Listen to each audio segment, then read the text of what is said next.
Is it good? We're live. Yes, we're Is it live. good? It's good. Oh, it's good. Yes.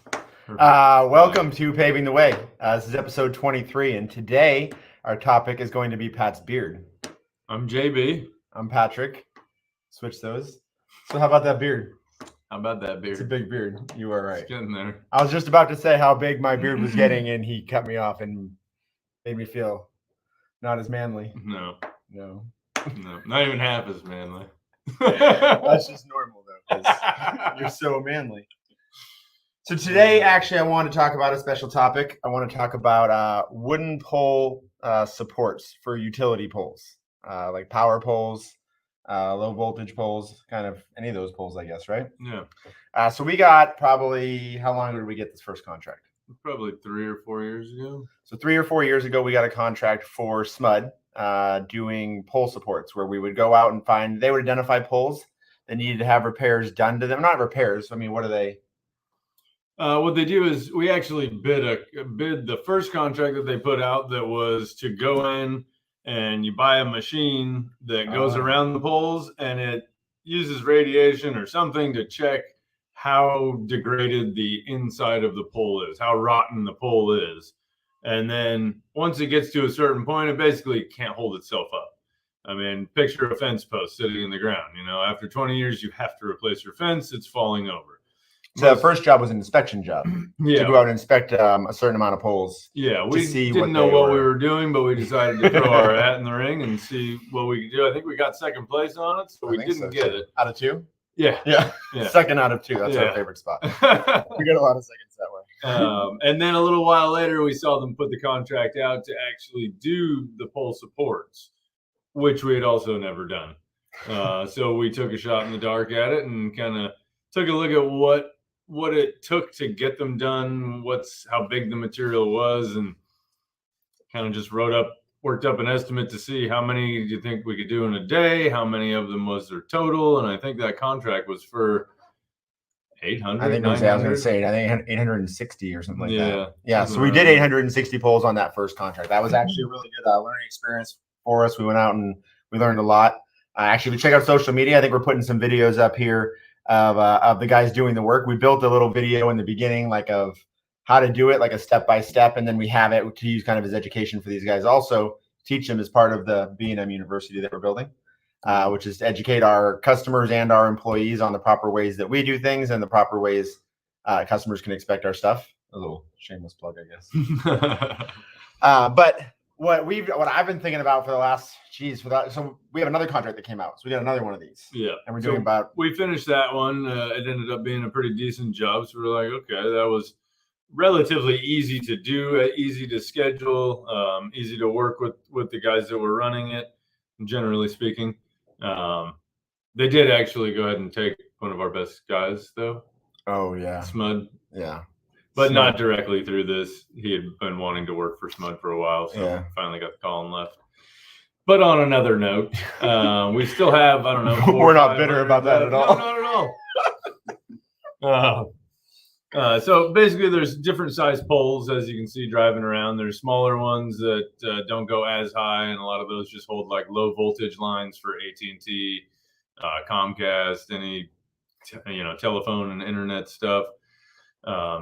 Before they started putting all the stuff underground, they obviously hung it in the air, and there's different size pole supports. You know, I think they range in total length from like 5 to 8 feet, and no, usually a 5 would be a pretty short one. Is it? Yeah, like 8 to 10 feet would probably be like 10 would be a max for a big one. So I mean, really, just a quick description of how these things look. It's basically like a U channel, like a channel that looks like this. There's all multiple varieties now. They're rounded, but basically look at it like as a U channel that sits up against the pole, right? And then you drive this metal 8-foot piece down into the ground halfway. So you're going to drive about 4 feet into the ground. You use a jackhammer that you're using 8 feet up over your head, and you hammer these down into the ground right up against the pole. So we have this kind of, we have 2 guys that will go out, and these each weigh, I want to say 300, depending on the size of the reinforcement, 250 to 300 or more pounds. So you got 2 guys that lift it off the truck, stack it against the pole, stand it up, then they wrap some straps around it to hold it in place. And we have a big jackhammer that attaches to you know, I don't know, 10, 15 feet up on the pole that has a special foot on the jackhammer that goes over the top of the thing. And basically it does all the work. You just make sure that it's being driven in, and the jackhammer just slowly tick, tick, tick, tick, tick, smashes this thing slowly into the ground. And once it gets to a certain point in the ground, then we come back and we put these heavy duty steel bands that go around it to hold it in place, a cap cover that goes over the top to keep the rain out so water doesn't sit in there and rot the pole faster. And basically it makes it so they don't have to replace these poles for a long time. Yeah, I think it can add 10 to 15 years onto the life of a pole. Yeah, I'm not sure. I mean, I don't think the rest of the pole would have to rot before they would want to replace it, because these things will literally take a completely rotten pole that's shouldn't be standing on its own, but is, just because there's wires attached coming in from both sides, so it can't really fall. But it takes all of that weight, all of that load, and holds it, and it's good. I've seen graphics where they actually have the pole where it's sitting like a foot or two off the ground, and the bracket's down in holding the ground, and the top's holding the pole, and it'll do all of the work of supporting that pole. We actually did that. We did that on a pole that was starting to fall over. Now that something you said kind of triggered that, remember? Department of Water Resources. At their yard, we had a pole that was all sand up there, right? Yeah. And that pole was going to go over, and we drove this thing down in there on both sides, I think. Two of them. Yeah. And it saved the pole, kept it up, stopped much bigger problems on that one. Yeah. If that came down, we would have had to rewire a lot of stuff. It would have been overhead bad. Lines. Yeah. I mean, that wasn't something that was our fault. It was just that the soil was really sandy in the area they were having us do excavation. Completely rotten. Yeah. It was completely rotten. Yeah. It was. I remember. I do remember that. So yeah, some of the smaller ones, you know, they have smaller 8-inch reinforcements, and then they go all the way up to, I believe, I want to say a 10-inch, and on the big poles they'll put a 10 on each side, and we put them on the side that corresponds to the way that the weight is pulling. That's, you know, which direction the lines are pulling on the actual pole from. Yeah, so I think it's a good topic to kind of just talk about and let everybody know. I think that a lot of people, this probably doesn't really affect a lot of people, right? But I think also there are people who have properties that they may have a pole where a situation like this comes up, and they might be like, whoa, I have that. Or rather than paying, you know, a utility company or a really high priced electrician, you know, $10,000 or more to come out and basically undo all your wiring, shut all the power off to it from the transformer, take the pole down, you're out of power for at least a day. You know, to replace this pole, we can come in and in about an hour and a half, 2 hours, drive a post in, reinforce your pole, and you're good to go for 20 more years. Yeah. Remember, we saw that, we saw a pole down on the coast. We were down on the coast a couple weekends ago, and there was a pole. It had been hit by a car or something, right? Oh my God. They took 2x12 and had it standing on edge like this, and a 2x12 on the bottom supporting it. I'm like, I don't think that's supporting much. He literally pulls me up. He's like, that would be a pole support candidate right there. But also, I think that we're kind of trying to start to reach out to some other utilities too, because I think that there's a lot of other people. I think SMUD hadn't even done a lot of these for years. They kind of came back when we got this last contract. So I kind of want to talk about it and put stuff out there so we could build some education around this. If and anyone really from PG&E ends up getting their eyes on this, you know, there's actually just in Northern California, I want to say Terry said there was, numbers aren't my thing. I can't remember. I was going to say 23, but 4 million poles something crazy. There's a ton of poles, and there's a lot of other utility companies. So we thought we'd kind of spread the word around these, have a conversation about them. We have there's actually 2 providers of them now. So we've gotten them from multiple different places now. We've used 2 different companies.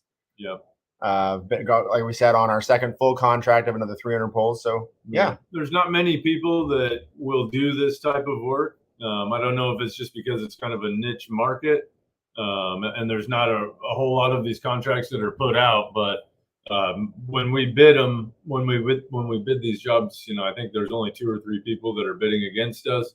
There's only 2 manufacturers that we found in the country that make them, and they are in middle America to the East Coast, and they ship their stuff out here. So we have to buy them by like the rather large truckload to make the shipping worth the cost, because it costs about $5,000 to have them shipped out here per truckload. For sure. So I just thought that'd be a good little educational thing to talk about today. Yeah, if anybody has land and has some poles out there they want us to come take a look at, we can definitely do that for you. Obviously, the estimate's free of charge. You can know that it'll probably be a couple $1,000s to get it done, and it's pretty quick. And but it's a lot faster. I mean, especially because I think people don't really like. I wouldn't even think before this that poles would deteriorate, right? Yeah, like I thought they were made out of wood that would rot and never really come up. But I mean, especially out with property, I mean, you got a bunch of poles that run power to your house, and you get a big storm. I mean, last thing you need is power going out in the middle of the night. Yeah, what I've noticed now, a lot of the really big ones, they're doing a concrete base that goes all the way into the ground. The whole thing that's underground is concrete, and then the steel pole sits on top of it. The concrete's tapered, and the steel pole will slide over the top of that. So concrete doesn't really rot. Yeah, that'd be for the cost of those has got to be more though than a wood pole, I would think. Right? Oh God, yeah. But that's something that's major transmission lines. Yeah. Right on. Cool. Anything else you got, Pat? No. Check us out on social media: Instagram, LinkedIn, Facebook. Like I said, there'll be some videos of this kind of work going on that you can check out. So yeah, everyone admire Pat's beard. Let us know if you have any questions or need any tips on how to care for your beard. Yeah, I just wash mine. How do you get only the sides straight like that? Oh, that's all in how you comb it. Oh, I've done it wrong because it's everywhere. Yeah, you must be combing in the complete wrong direction. Shit, I'll have to figure this one out. All right, let's see if I can get it to come back brown. All right, guys. Check us out, bm-builders.com. Please ask any questions. I think next week or the following week, we have a top questions coming up, top 10 questions that are asked. So if you have any questions you want to ask, get those in, and we'll try to answer them on the next podcast.